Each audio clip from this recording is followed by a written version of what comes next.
do you have kids or grandkids? Want to see them, or even great grandkids? Absolutely. What better? That's all the motivation anybody should need. It really is. Like, I made a promise to Crystal, and this is no shit. I met Crystal when I was in my mid-30s. I met her when I was in my early 30s, but we got together when I was in my mid-30s. And I became a dad when I was in my mid-30s. So I'm a little behind the eight ball. And my promise to her is that we are going to be holding hands when we're 90, when I'm 90, because she's 7 years younger than me. But when I'm 90, we're going to hold hands, watch the sun go down over the Gulf of Mexico, and we're going to go dancing with our grandkids. Like, that's the promise. And I don't give a shit what I got to do to get there. I'm just going to be as healthy as I fucking can, and I'm going to make sure that I'm there for my family. Like, that's my motivation. Like, I don't give a fuck about how strong I am. I don't give a fuck about what my body looks like. I don't give a fuck about that. I'm going to be there. Like, that's the thing. I'm going to be there for them. It's not a matter of who I'm stronger than, or who I can jump higher than, or who I can do whatever than. Like, if your goal is to not live as long as you can for yourself, for the love you have for yourself and the love you have for your loved ones, I suggest you examine your life. I suggest you examine what you're doing this shit for. I suggest you examine the choices that you are making that's causing it so you do not care enough about either yourself or the people around you that you are willing to risk years, that you're willing to risk missing out on what could be amazing things, watching grandchildren grow up, seeing great grandchildren, going to your grandchildren's weddings, dancing with your grandchildren at their weddings. Like, what? I don't know what else people need. Like, I don't. And don't get me wrong, I was a dumb, jockish guy and everything like that, and I'm almost ashamed at how much I focused on being super strong over other shit.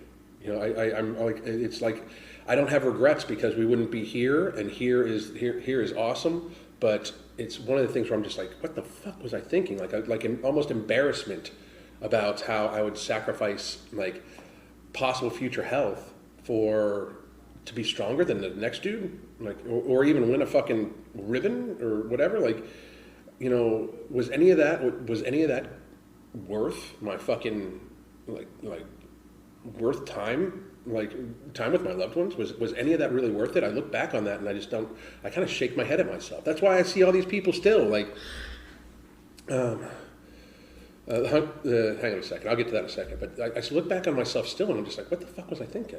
Like, I mean, like, especially because, like, I can understand when I was still single, because I had kind of given up, on shit before Crystal fucking saved me. Before my wife came in my life and like gave me purpose and gave me life basically and made me a dad, like I had kind of given up on shit, and I just don't like. I get choked up when I think about it, but I don't understand what was wrong with me, And then like I really don't understand what was wrong with me afterwards. Like when I had so much already to risk what I knew. Like, I mean, I'm a smart man. What I knew was possible negative health ramifications just to be strong and be on, like, it's like embarrassing. It's weakness. And I'm glad I shed that. I'm glad I pushed that off. And I wish more people would, because it's not about aesthetics, and it's not about like strength, and it's not about stuff like that. Like a truly strong person is a person that's going to live for their family. Like that's truly fucking strong.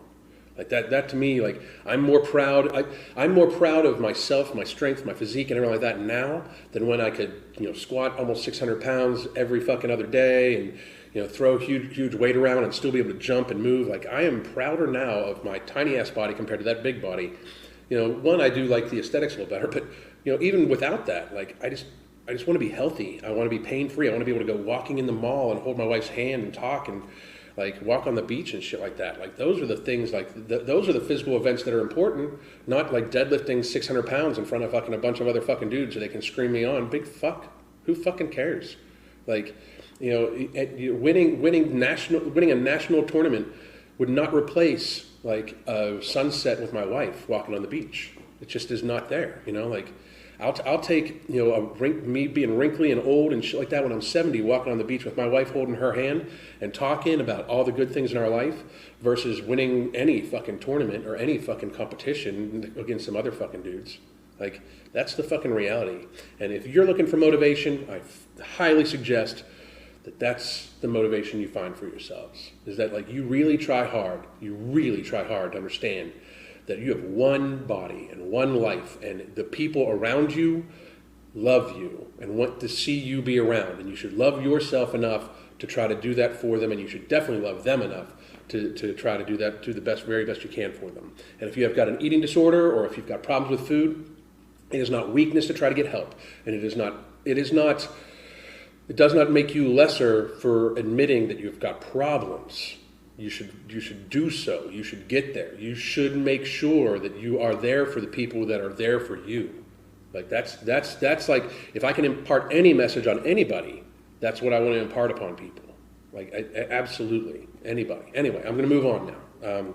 Thank you for coming to my TED Talk. So I appreciate it.